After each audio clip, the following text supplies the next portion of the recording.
Men of the line of Cadmos, who live near Amphion's citadel, I cannot say of any condition of human life. This is fixed. This is clearly good or bad. Fate rised up, and fate cast down the happy and unhappy alike. No man can foretell his fate. Take the case of Creon. Creon was happy once, as I count happiness, victorious in battle, sole governor of the land. Fortunate father of childish children nobly born. And now it is all gone from him. Who can say that a man is still alive when his life's joy fails? He is a walking dead man. Grant him rich. Let him live like a king in his great house.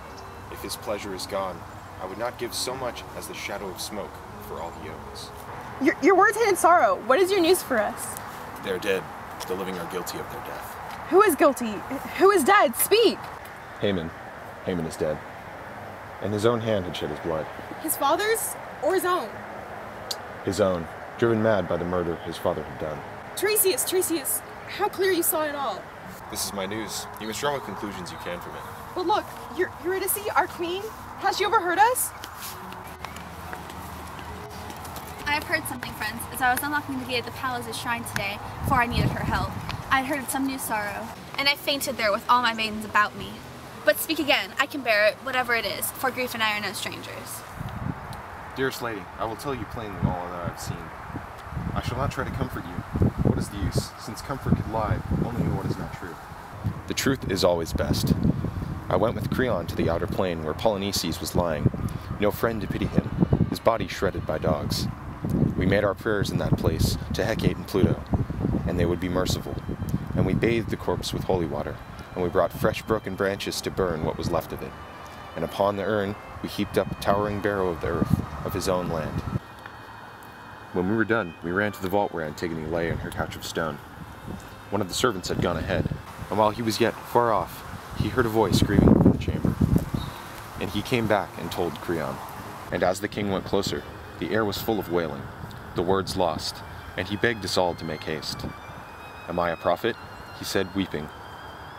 And must I walk this road, the saddest of all, that I have gone before?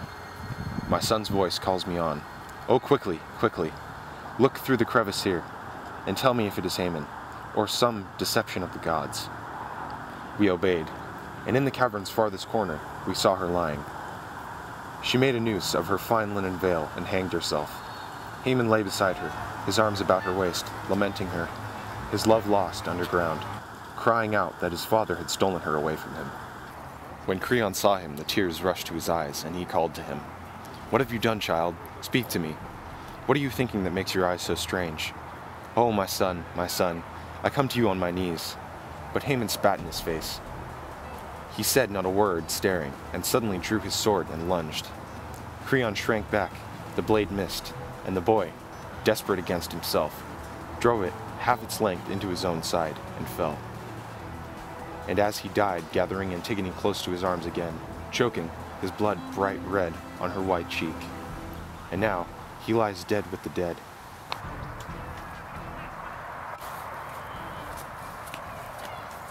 She's left us without a word. What can this mean? It troubles me too. Yet she knows what is best. Her grief is too great for public lamentation. And doubtless, she has gone to her chamber to weep for her dead son, leading her maidens in his dirge. It may be so, but I fear this in deep silence. I will see what she is doing. I will go in.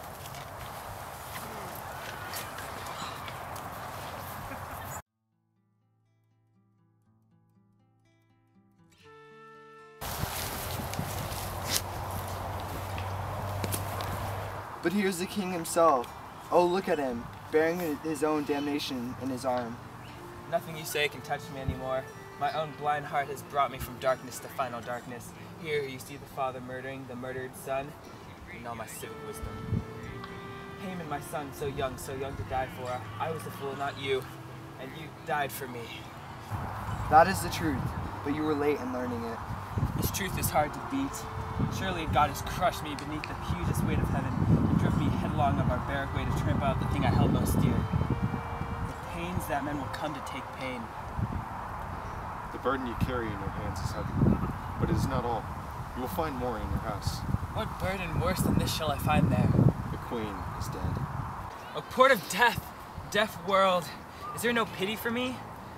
And you, angel of evil, I was dead, and your words are death again. Is it true, boy? Can it be true? Is my wife dead? Has death bred death? You can see for yourself. Oh, pity, all true, and more than I can bear. Oh, my wife, oh, my son. She stood before the altar, and her heart welcomed the knife her own hand guided. And a great cry burst from her lips.